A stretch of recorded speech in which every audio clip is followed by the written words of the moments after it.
Selamat datang di Investor Level C.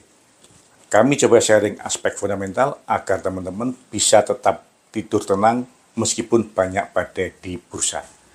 Tonton sampai habis ya. Semangat sehat teman-teman Investor Level C. Investor yang fokus pada karakter pemegang saham pengendali. Ada kabar baik apa hari ini?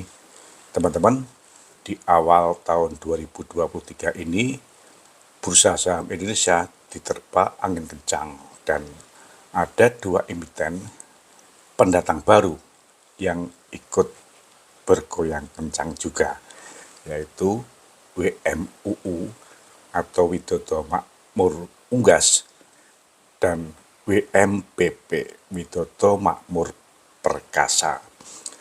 Duo emiten ini sebenarnya satu grup yang dimiliki dan dikendalikan oleh Pak Tumiana, ex-direktur salah satu BUMN konstruksi yang kebetulan saat ini BUMN tersebut juga sedang digugat PKPU sehingga menambah hangat suasananya.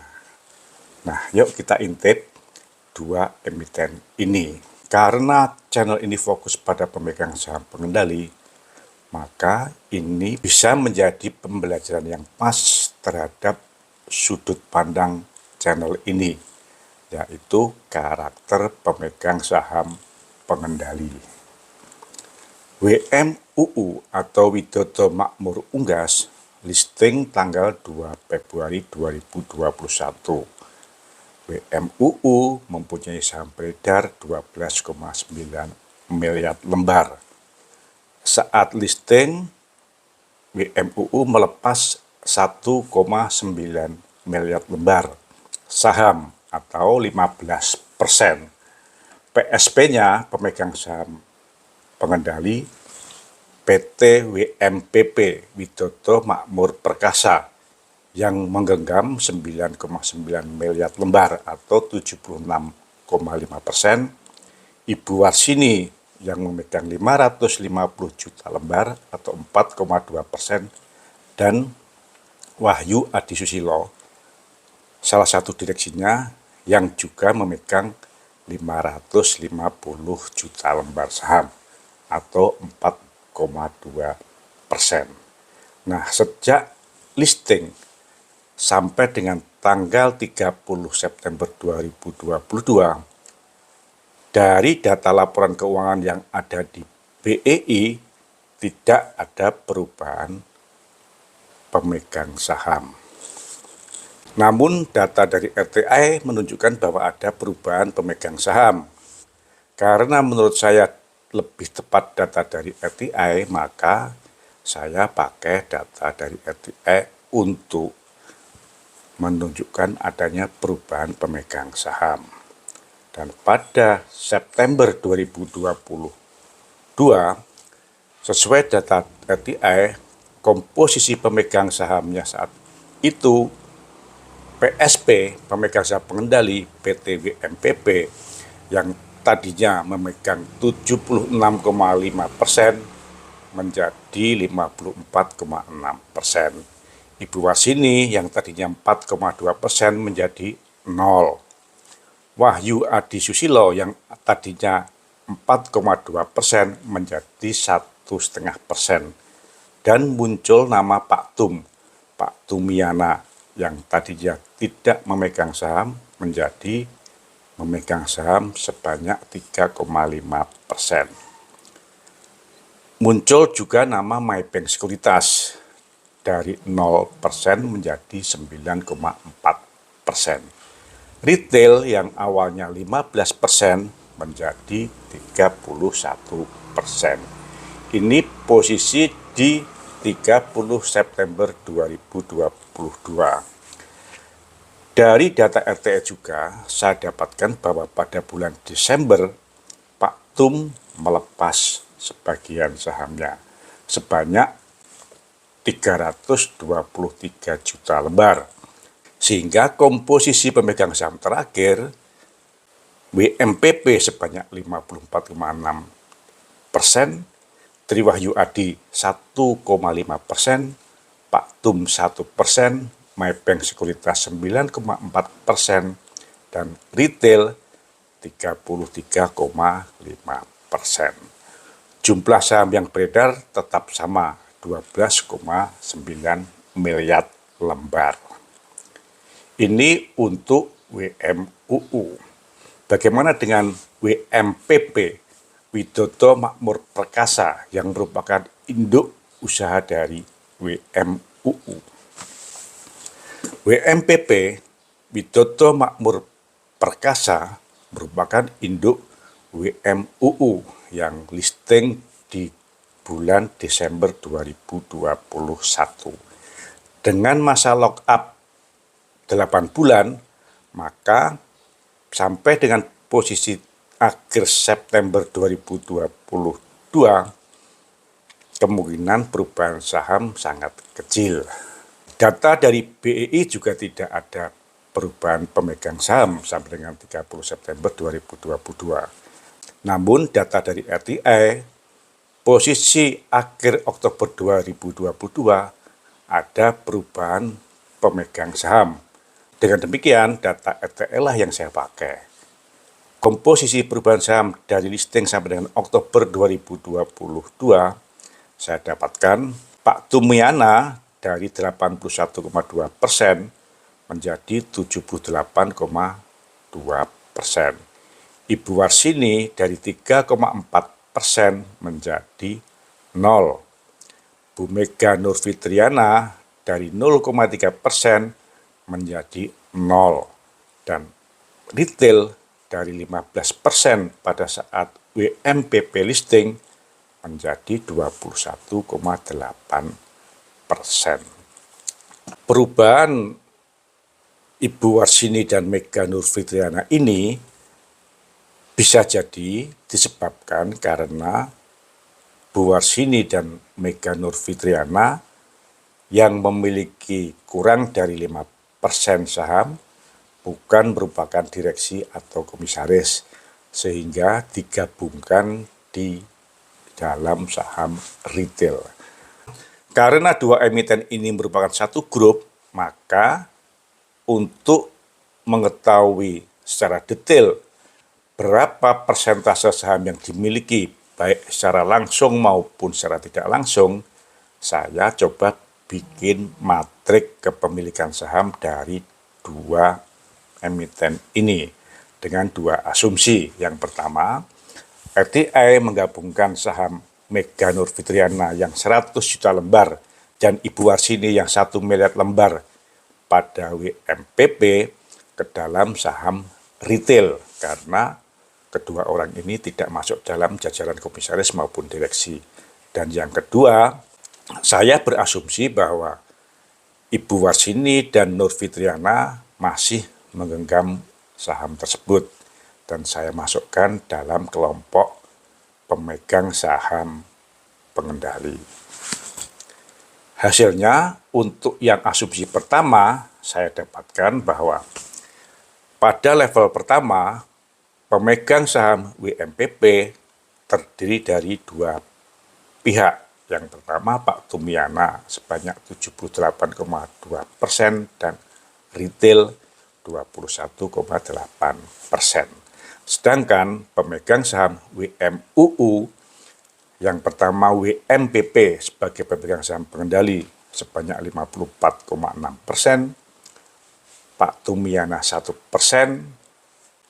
Wahyu Adi Susilo 1,5%, Maybank 9,4% dan retail 33,5%.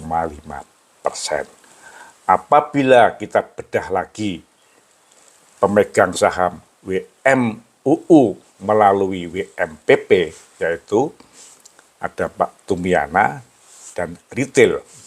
Jadi akan ketemu Pak Tumiana memegang saham WMUU melalui WMPP sebanyak 42,7%, yaitu dari saham Pak Tumiana di WMPP 78,2% dikalikan dengan persentase saham WMUU yang digenggam oleh WMPP 54,6%. Dan retail melalui WMPP memiliki saham WMUU sebanyak 21,8%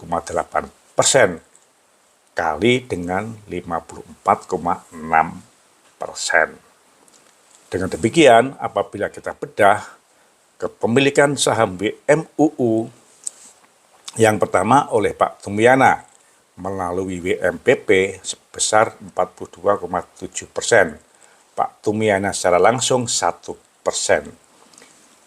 Pak Wahyu Adi Susilo 1,5%, dan Maybank 9,4%.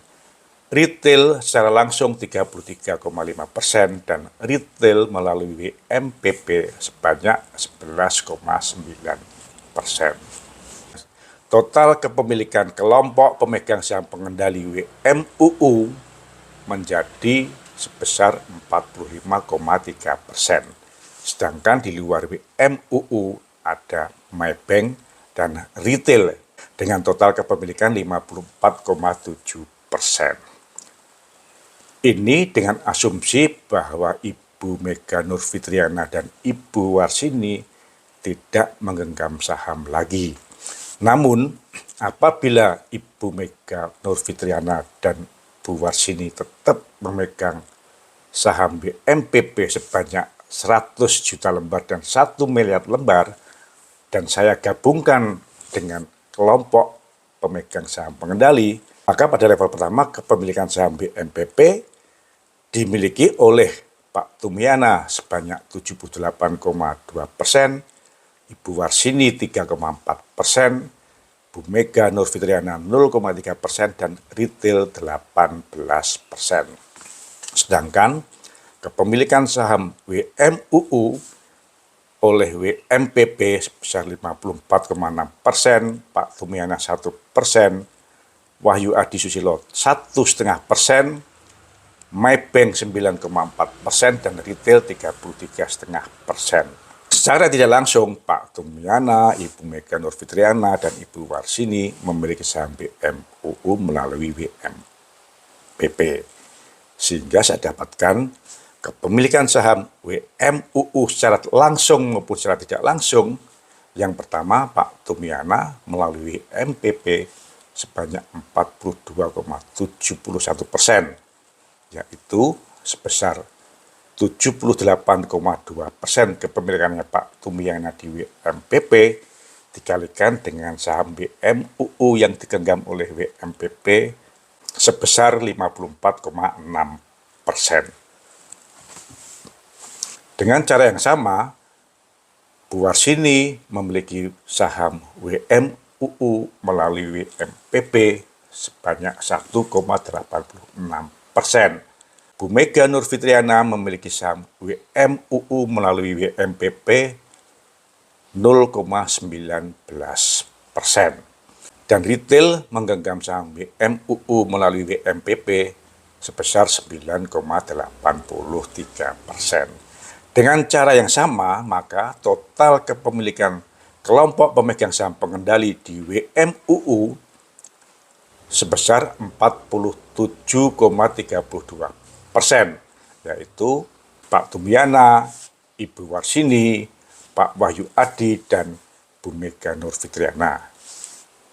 Di luar PSP, pemegang saham WMUU baik langsung maupun tidak langsung sebanyak 52,68%.